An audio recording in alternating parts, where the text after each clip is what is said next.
On this episode of Bootstrappers, we're going to speak with Paul Kinkowski on how to build amazing processes and procedures so you can build your company and keep it as stress-free as possible. That's next. Welcome to Bootstrappers, a unique program designed to help make your business better. From property management to remote workers, Bootstrappers is here to help your business succeed. Bootstrappers is a production of Anaquim LLC, so let's lace up those business boots and join Bootstrappers with Jeremy and Gwen Aspen. Welcome to this episode of Bootstrappers, where we talk about topics that are important to real estate and property management entrepreneurs. I'm your host, Gwen Aspen, and I'm here with Paul Kinkowski. He is the owner and CEO of House Match in California, and we're actually at the Property Management Mastermind Conference here in Texas, in Dallas, Texas.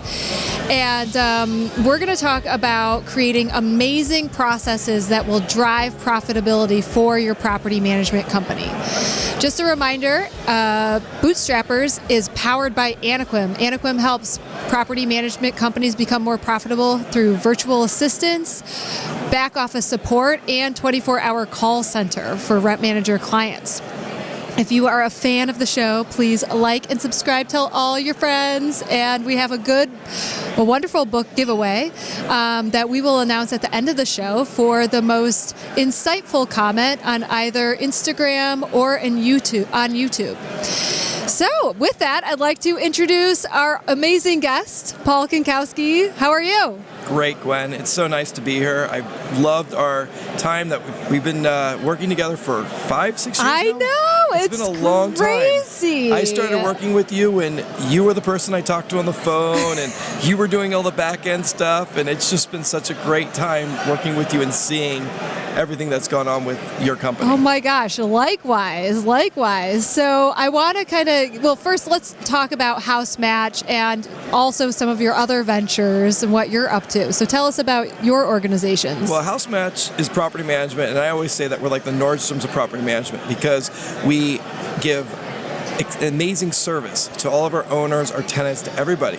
And the reason we can do it is because we have good systems and we have a lot of remote employees. And so our employee to doors ratio is very high. Like we have I think it's 23 doors per employee, even though they're not employees, but it's because we're doing all these other things that give us extra money. And so our profitability is very high, but it's because I can have amazing people in Mexico, helping, make my company profitable. Some of the other ventures we're doing is we do a systems conference.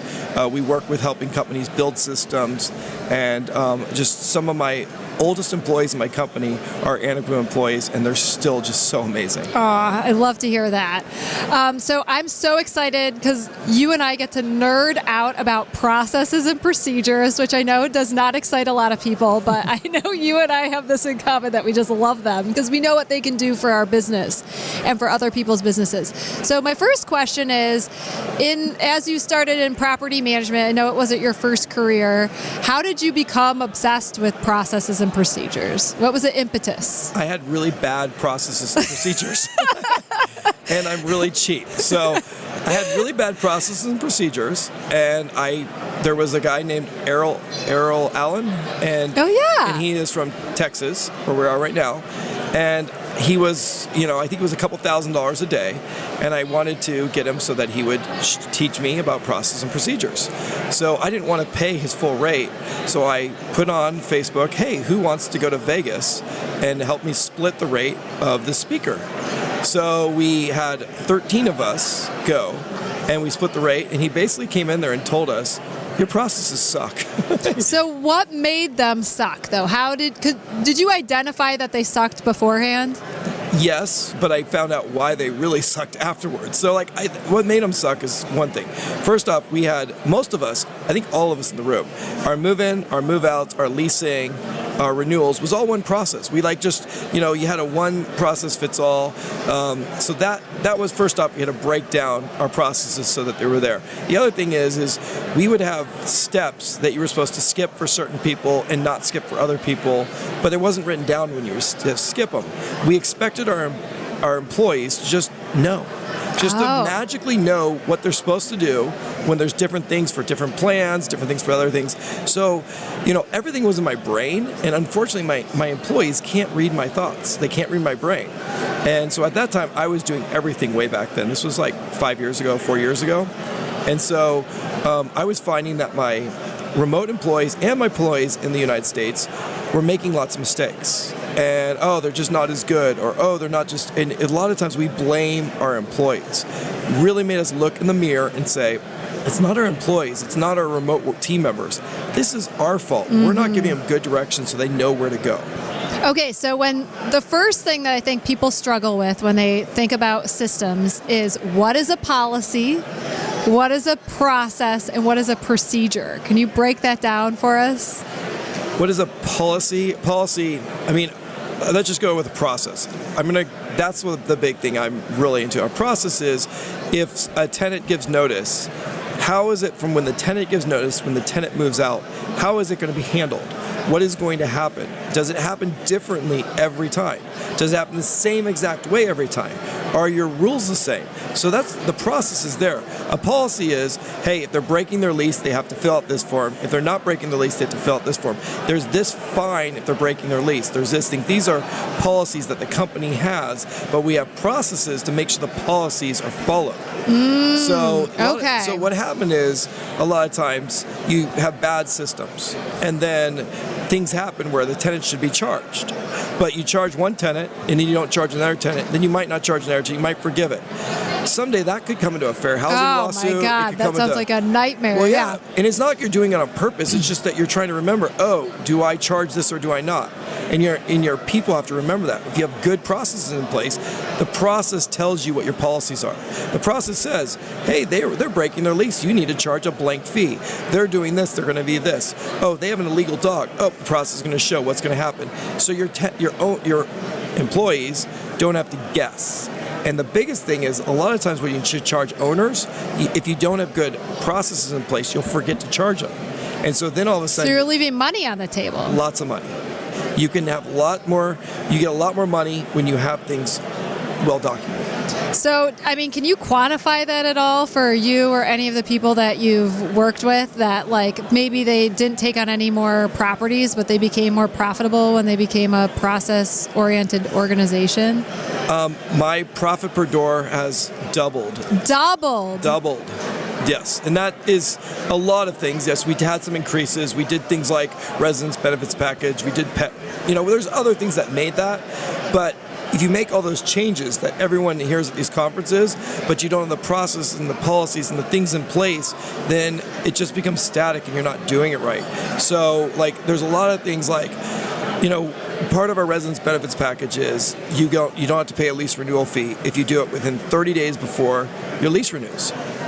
We never charged it because, did they send that email? Did they send this? Did they give the tenant enough notification? And the tenant was all ticked off when we would charge it, and then we'd be like, okay, we'll reverse it.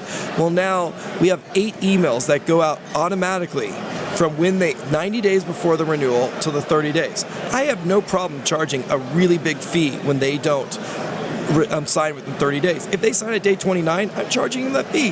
They had 8 things that told them, you have to do this, this, this. And then our things check off automatically. So if they haven't done their interior property assessment, it's going to show not clear. So it shows them everywhere on the step. They don't just have to sign their lease to do a renewal. They have 8 things they have to do, and those emails show them everything that they have to do, and they're all automated. So we don't even have to think about it. If they go out, we just have to have my remote employee down in Mexico. She gets them all set up for all renewals 90 days in advance, and then the process starts. And then the process is automated. I make more money, it's less work. Okay, so you're doubling your profit per door? Since we started really cracking down on getting good processes in place, there's been other things, like I said, we did add residence benefits, but yes, we're doubling our profit per door by we had things in place, we just didn't charge it. Yes. Okay, so I want to just make this point, though. Because you had the initial processes and things were humming along, it actually gave you the time to implement the new things that also added revenue to your organization, right? So it's kind of like a cascade effect. Yes, it is. Once you take that initial obsession, and it really does have to be an obsession because you can't just write your processes and then forget about them. They're living and breathing, and you work on them and you harp on them, right? Exactly. My goal this year is to raise by another 15% our revenue per door. And I have ways that I have to do, but I have to implement those things. But I'm able to get out of day-to-day operations now. I was in day-to-day operations hardcore until I got the processes in place. So once I was able to get those processes in place, I'm able to step back because my goal is by the end of this year, my team doesn't need me. That I'm just, that they're like, who are you? Right. Like, my owners, I've gotten to the point where my owners don't know me anymore. I mean, some of them do from the old ones, but I don't deal with my owners. I want to get to the point where I don't deal with my team, where I'm doing a higher level view. I'm looking at the processes.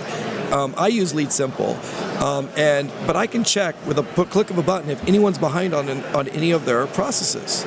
And it's very easy. I can see, oh my gosh, Linda's behind on 9 tasks. Drew's behind on 3. It's very easy.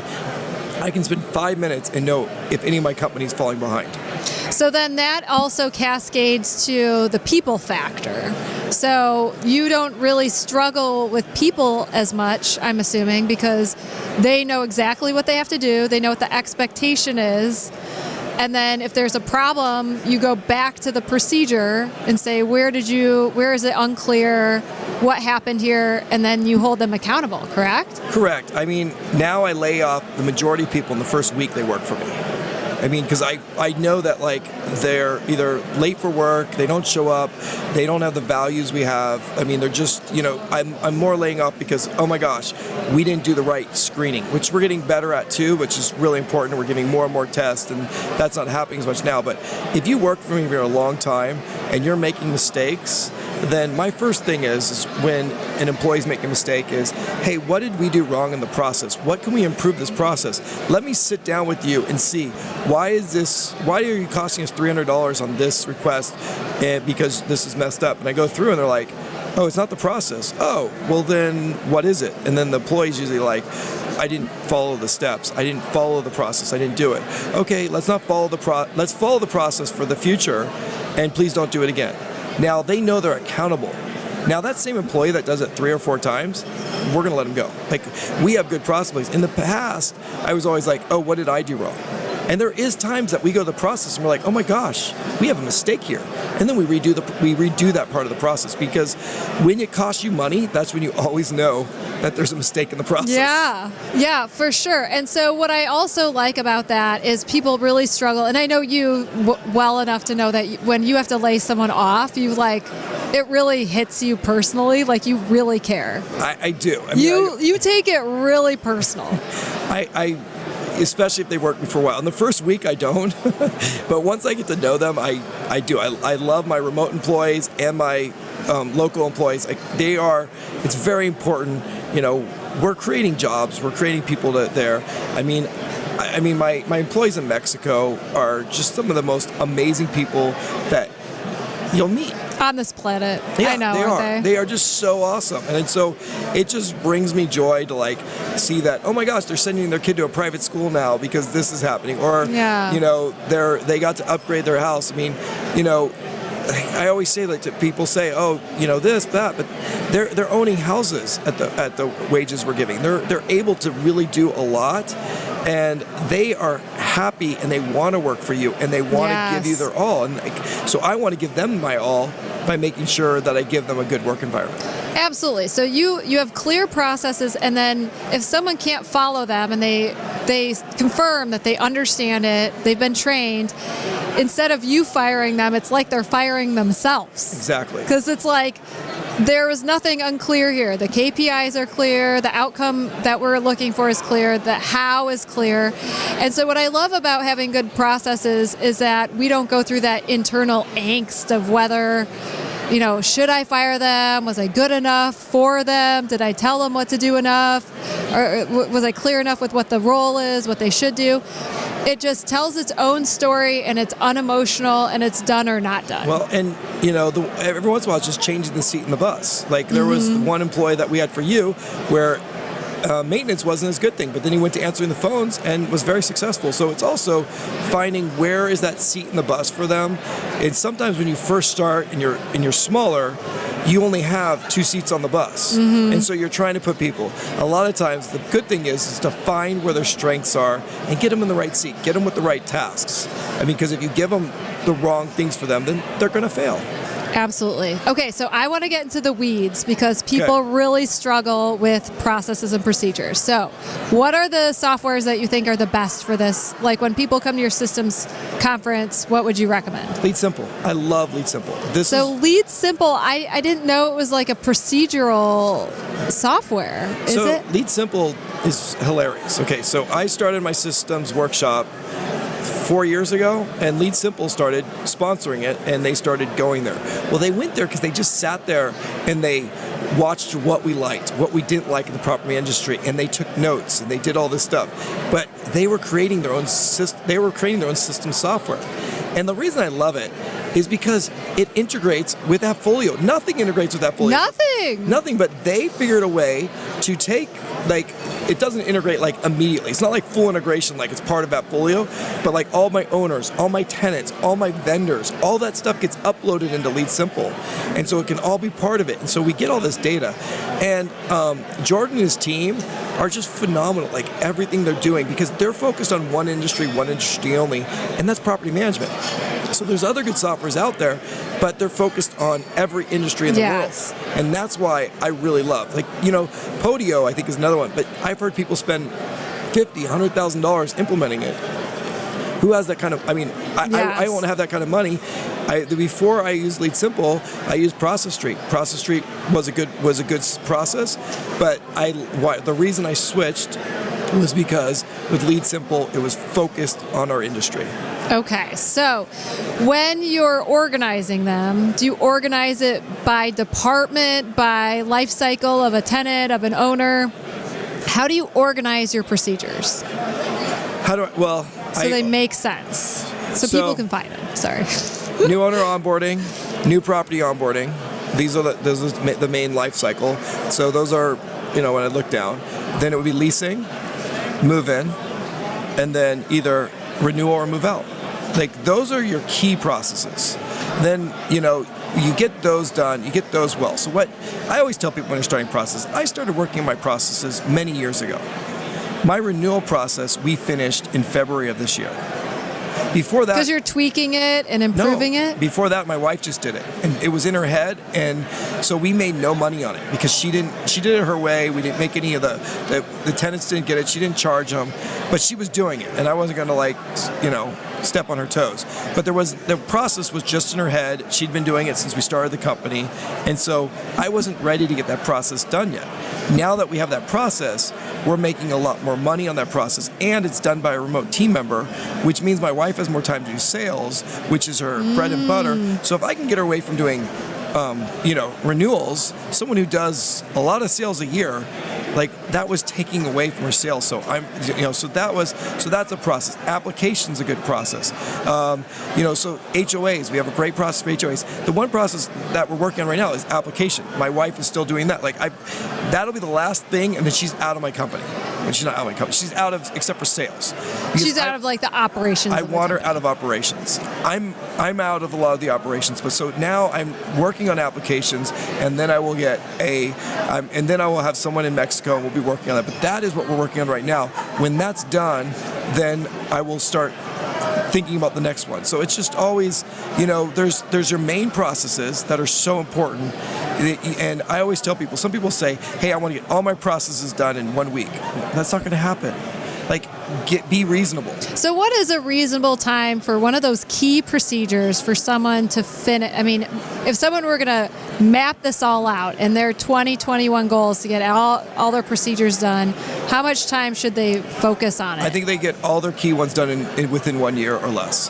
What we're doing right now with PM Solutions Pro is we have our process that we're creating, and then when we sell the process to someone, we're selling it with ours with David, who's my extraordinaire process guru. Because I don't want to just sell, people have said, oh, can I just get your process? No, it's not going to do you anything. You're not going to get it right because your company's different. So we're taking it, and he starts by working it in your company. Then we look at it, your company goes, and you say, oh, we don't want to do that. We want to change this. We want to change this step. Then the thing you have to do is you have to break the process. So you want to spend a week or two and break it. because then when you break it, you want to fix it. So we're always trying to break a process. So for me, it might take 1 to 2 weeks to get a process done and get it going, but then it's going to take us 6 to 8 weeks of us breaking it. And then we're like, oh my gosh, we forgot this step in the process.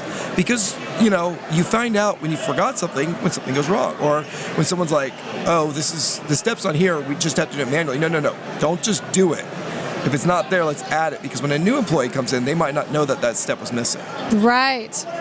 So also maintaining procedures is so difficult to maintain them. So talk about your system so you create them, then how do you maintain them, make sure, because people will want to tweak it and they'll be like, it's better if we do it this way, or we switch one and, step 1 and step 2. Are you pretty adamant that we keep it the same way? No. So what's your change process so they don't get messy? My change process is that the person who's responsible for the process has to be involved in every step of the change. So if Jesus is responsible for this process, he's going to be at every meeting on that process's change.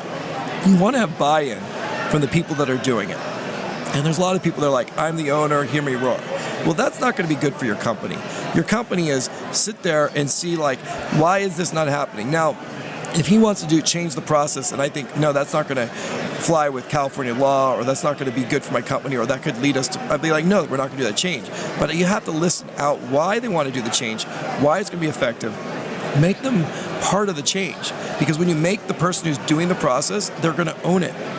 And so a big thing about us is always have the key player part of the process in making the process. Okay. And then do you review them periodically just to see if they get messy, or they just don't get messy because you're so adamant about it? We review them every time there's a mess up. Every time there's a mess up? If there's no mess up, why review it? Okay. If it's working perfectly fine, you're going to know when your process got a break because something's going to mess up. So would I, for fun, just go and try to mess a process up? I might just say, oh, I'm going to do a move-in on my own and see, and then I might be like, why is this step here? This isn't efficient. We don't need this step. So I, as an owner, will look at the process every once in a while when I have spare time, just, on a plane or whatever, and look and see where there's a break in the process. But I mean, when a screw up happens, we're always looking at the process, because then we're looking at, was the screw up due to the process, or was it due to the employee? So you use yours as an accountability loop, because I think that's where people go wrong. They're like, I created them, they're following them, and then when something happens, they don't circle back and do a root cause analysis of the problem. But when you do that, there's so many ripple effects too. Don't you feel as if having these procedures and doing this root cause analysis, identifying the problem, it elevates everything at your organization? It does. But the thing is when there's a problem, you're also saying to the employee, we're going to keep you accountable. And you're also saying to the employee, oh, it wasn't your fault, it's the process fault. Thank you so much for showing it to me. So my thing is, let's say even if the employee's wrong, and you have a good employee, they're going to make mistakes. My thing is, at the end of it, when it's not part of the process, my question to the employee is always, how can I make this process better so this mistake doesn't happen in the future? Because, you're a great employee, Gwen, and I love what you're doing work-wise. But you made this mistake, which cost the company $300. And so what could I do better on this process that would make so we could follow it? And usually the employee, who's a great employee, says, you know what? I didn't get a lot of sleep that night. I screwed up. I'm really sorry. They take ownership. Or, hey, can you do a video to show the steps? Because, I was reading this and I got confused. So can you do a video? Yeah, let's do a video. And then you do the video and you say, now are we going to ever have this mistake again? Do you think it's good? And then they say yes, and they take ownership. So if it's a bad employee, it's a different story. But as a good employee, you want to validate them. Yeah, so you're calling on the best part of who they are. I mean, this mistake is totally not you. This isn't the work that I'm used to from you. Yeah. So let's find out why this happened. Exactly. And I love that management approach too. Instead of there's some managers where you never feel like you get ahead with them. You never build up goodwill, and they just cut your head off anytime there's a problem. But having processes and holding people accountable doesn't mean that people have to act that way. See, and I think the problem is just from talking to lots of property managers and seeing how they deal. Some people think that remote employees are less than the employees that were in their office, and they will talk to them less than they would talk to an employee in their office. And they they are just the same as the employee in your office. And so, when you invalidate them because they make less money than someone in the U.S., how is that helping your company? Yeah. And you're going to end up losing them, and you're going to have to retrain someone, and that's going to cost you a lot of money. Absolutely. So, we've had these conversations many times before, but some people just need to get someone to run. Like, you might be the owner, but you might not be good at doing employee relations. Yes. You might be better at the back office, being an accountant. Know your strengths. Yes. I mean, have I had misinterpretations with employees that later on I was told, hey, they think you're mad at them? I'm like, oh, really? Sorry. I mean, we all have that, but it's just really like let your employees, whether they're remote or they're in the office, know that you care about them, unless they're just screw-ups. Totally. Okay, so how detailed to get in the procedure?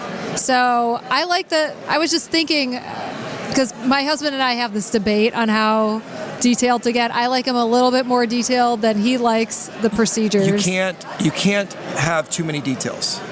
You can't. Like, having more details is good. So, like, I did the peanut butter analysis things. It says put peanut butter on the bread. And when I was doing it at the national convention I was speaking, I put it on both sides of the bread. If I've never made a peanut butter and jelly sandwich, how would I know that I'm supposed to put it on one side of the bread? Yeah. How would I know how much to put on? If it says put peanut butter on the bread, I might just put a big clump of peanut butter in the middle of the bread. I mean, I don't know. I don't know how to make an anchovy. I've never done it. If I went to a country where everything was anchovies, I wouldn't know how to do an anchovy or how they want it or where the anchovy went. I would just think it was disgusting. So, like, we expect that they should just know. But then we don't have good things like, close out the app. Well, if it's important the app doesn't save unless you close it, put it in there. Yeah. Oh, you should have just known that it didn't save unless you close it. If you don't write that, like, how long does it take you to write detailed instructions? An extra 10 minutes? And then you can hold them accountable. Exactly. Because otherwise, when it's not written down there, you're like, well, reasonable people could disagree and they made a mistake. Yeah. And then another mistake, if you don't fix that procedure so it makes more sense, another mistake happens. It costs you another $300 and you're farther away from getting double the revenue per door. Like, when I had a person text instructions to her remote employees and was upset when they were making mistakes. it's like, I mean, what do you expect? What do you expect? If you give crap and you expect them to be able to weed through it, it's just, you can find the diamond in the rough. You can find the diamond in the rough employee, the unicorn, that you can give them no directions, they'll figure it out, and they'll do that. They're called CEOs. They happen like there's 3% of people or 5%. It's a very small number of people that you can give them no instructions and they will do it. But for employees, you want to hire complicit people that will get the job done, that will do it the same way every time. Because that diamond in the rough that just doesn't need to be told what to do, they're going to be bored if you're telling them, hey, you're doing lease renewals 5 days a week, and you need to get this. That employee's not going to be in the right seat of the bus doing that. They're going to need something where they're like innovating or doing, creating your systems or creating your processes. So if you find that diamond, they're amazing. But put them in a job where they're doing something different every day, and put them in a job where they're excited. Because if you put them in a job where they're doing the same thing, very monotonous, then that's not going to work for that person. But for the majority of people, that thing where they have their instructions, they do it, they feel accomplished, and they're happy. So, since you've been good at processes and procedures, how has it changed your health? Like, how has it changed your personal life? Well, unfortunately, I just keep starting other companies and doing other stuff and speaking at events. So it hasn't made it way better? It's made it a lot better, but I'm just saying, I mean, I'm one of those people that, like, when something gets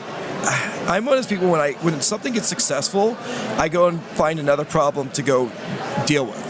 So, so your stress level's not less. I mean, my stress level is good. The thing I love is that, like, I'm at the point where I don't want to deal with property management. Like, I love my company, I love being part of it, but I don't want to know when an owner's upset. I don't want to know when a tenant's upset. I don't want to know all those things.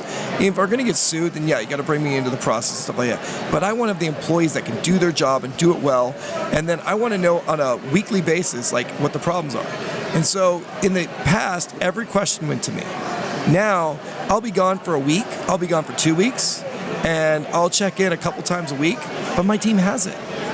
And that's a whole awesome. Different experience. It is. It's awesome. And it also helps develop the people more because they're more responsible for things. And so it's like you're giving them more helping them grow their careers too by not taking all the hard stuff for them, Well, because yeah, they can manage it for you. Like, Gwen, you've been doing this company for like 7-8 years now.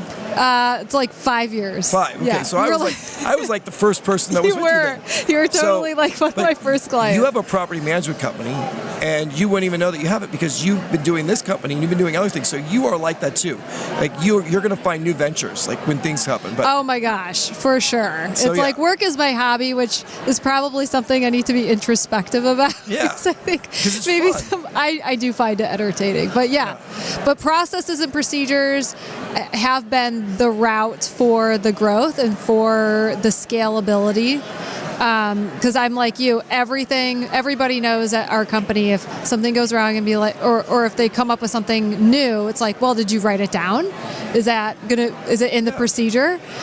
well, and we've had this conversation.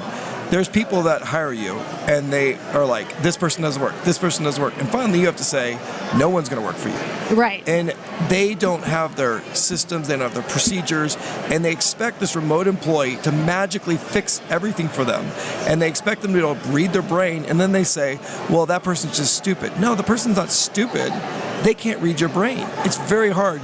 And if you had someone in the US and you were hovering over them and told them everything, it might work. But you get your processes in place and you can have great employees that work at a fraction of the price but are still living a great life, and you can grow your business and you can hire more US employees. I'm hiring US employees left and right because I have so many employees in Mexico supporting my US employees. Right, absolutely. And I think the first role of a manager is to provide clarity. You can't have any expectations of anybody unless the clarity is provided. The only way to do that is to go through the hard work of creating the processes and procedures. So taking time out of your calendar, maybe 2 hours a day, and just dedicating it towards getting these written down will have huge impact on your bottom line, your business as a whole, and really put you in a whole different place in 3 years than you are right now. Yeah. I mean, your business is a completely different beast than it was. It's fun. Like, it's fun. Like, again, and I create my own problems by getting into one venture after another. But property management is fun.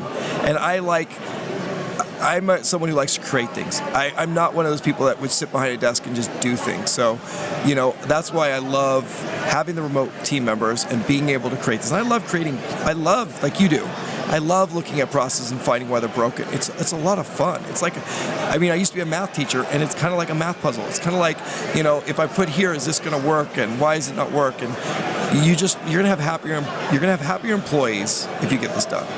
Yeah, I love that you made processes fun. Instead, everybody thinks it's such a chore, but it actually improves like your experience at the business and everyone else's. Yeah. So thank you so much, Paul, for being on the Bootstrappers Show. I so appreciate it. Can I add one last thing? Absolutely. Okay, so we never talked about this. So we have the PM Systems Conference. Yes. So I want to let you all know that we only allow 75 property managers at this. It's in Las Vegas. It's in August. What are the dates? I don't have my card. Okay. I can look at my card. I can tell Oh, you. I can put it in the show notes. Okay, the dates are August 9th through 12th. 9th through 12th. And so what it is it's a very small event, like it's 75 people. We always sell out. Till the end of this month, we're in May right now, it's still $100 cheaper and it will go up. But it's a really awesome event because it's not a conference, it's a workshop. You're going to get a little bit of stuff during the day, and the rest of the day you're in these suites and you're working on your processes, and you have like 5 or 6 people from Lead Simple there. You have a lot of other vendors there, and you're getting to work with other people, and you get to learn how they're doing things. We're going to have multiple remote employees that are from multiple companies there telling you how they use their processes, how their processes help them, and you're going to learn, if you have remote employees, how you can use them better.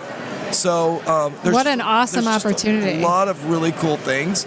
So I would highly recommend you go to pmsystemsconference.com and look into it. It's just it's a really fun event. And I started it, like I said in the beginning, because I just was cheap and I wanted to get the conference cheaper, and then everyone loved it, so we just continued doing it twice a year. I love that. And I also wanted to ask you before we close up, what is a good book, a good business book that you've enjoyed lately? Good business book that I've enjoyed lately.